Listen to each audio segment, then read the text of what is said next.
ಪ್ರಿಯಾಂಕಾ ಖರ್ಗೆ ಅವರು ಹೇಳಿರೋ ವಿಚಾರ RSS ಬಹಳ ಸ್ಪಷ್ಟವಾಗಿ ಹೇಳಿದ್ದಾರೆ. ಏನು ಅಂತಂದ್ರೆ ಸರ್ಕಾರಿ ಜಾಗಗಳಲ್ಲಿ ಸರ್ಕಾರಿ ಶಾಲೆ ಕಾಲೇಜುಗಳಲ್ಲಿ ಅಥವಾ ಮೈದಾನದಲ್ಲಿ ಏನಾದರೂ ಇವರು RSS ಶಾಖೆಗಳ ಕಾರ್ಯಕ್ರಮ ಮಾಡಬೇಕಾದ್ರೆ ಪರ್ಮಿಷನ್ ತೆಗೆದುಕೊಳ್ಬೇಕು ಅಂತ ಹೇಳಿ. ಯಾಕಂದ್ರೆ ಇವತ್ತು ಬಹಳ ಸ್ಪಷ್ಟವಾಗಿ ಚಿತಾಪುರಲ್ಲಿರ್ತಕ್ಕಂಥ ತಹಸೀಲ್ದಾರ್ಗೆ ಬರ್ಕೊಟ್ಟಿದ್ದಾರೆ, RSS ಅವರು ಯಾವುದೇ ರೀತಿಯ ನೋಂದಣಿ ಆಗಿರದೇ ಇರತಕ್ಕಂಥ ಸಂಘಟನೆ, ಅಂದ್ರೆ ಸಂವಿಧಾನದ ಚೌಕಟ್ಟಿನಿಂದ ದೂರ ಇರತಕ್ಕಂಥದ್ದು.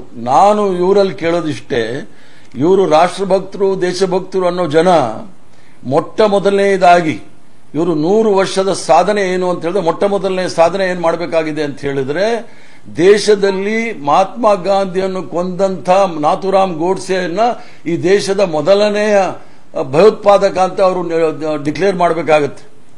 ಜೊತೆಗೆ ಈ ರಾಷ್ಟ್ರದ ಎಲ್ಲ ಭಾರತೀಯರಿಗೂ ಸಹ, ಎಲ್ಲ ಸ್ವತಂತ್ರ ಹೋರಾಟಗಾರರಲ್ಲೂ ಸಹ ಇವರು ಕ್ಷಮಾಪಣೆ ಕೇಳಬೇಕಾಗತ್ತೆ.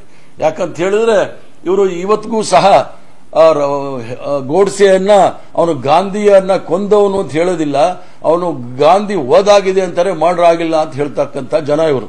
ಆದ್ರಿಂದ RSS ಅವರು ಮಾಡಬೇಕಾಗಿರೋ ಮೊದಲನೇ ಕರ್ತವ್ಯ ಏನು ಅಂತಂದ್ರೆ, ದೇಶದ ಜನಕ್ಕೆ ಇವರು ಸಂಪೂರ್ಣವಾಗಿ ಕ್ಷಮೆ ಕೇಳಬೇಕಾಗಿದೆ. ಅದಲ್ಲದೆ ಸ್ವತಂತ್ರ ಹೋರಾಟದಲ್ಲಿ ಯಾವುದೇ ರೀತಿಯ ಪಾಲ್ಗೊಳ್ಳದೇ ಇರತಕ್ಕಂಥವ್ರಿಗೆ ಕಾಂಗ್ರೆಸ್ ಪಕ್ಷ ಅಥವಾ ಸ್ವತಂತ್ರ ಹೋರಾಟಗಾರರು ಇವರಿಗೆ ಅವಕಾಶ ಕೊಟ್ಟಿದ್ದಾರೆ. ಪ್ರಜಾಪ್ರಭುತ್ವದಲ್ಲಿ ಇದ್ದು ಸರ್ಕಾರಿ ಸೌಲಭ್ಯಗಳನ್ನು ಸೌಕರ್ಯಗಳನ್ನು ತೆಗೆದುಕೊಳ್ಳಕ್ಕೆ ಅವಕಾಶ ಮಾಡಿಕೊಟ್ಟಿದ್ದಾರೆ.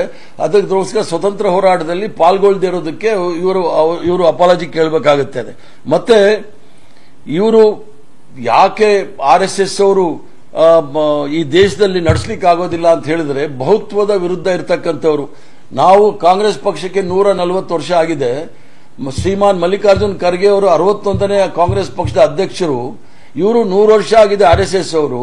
ಇವರಲ್ಲಿ ಇರ್ತಕ್ಕಂಥವ್ರು 7 ಸರಸಂಘ ಚಾಲಕರಾಗಿರ್ತಕ್ಕಂಥವ್ರು. ಅದರಲ್ಲಿ 6 ಜನ ಒಂದೇ ಜಾತಿಯಲ್ಲಿ ಇರ್ತಕ್ಕಂಥವ್ರು.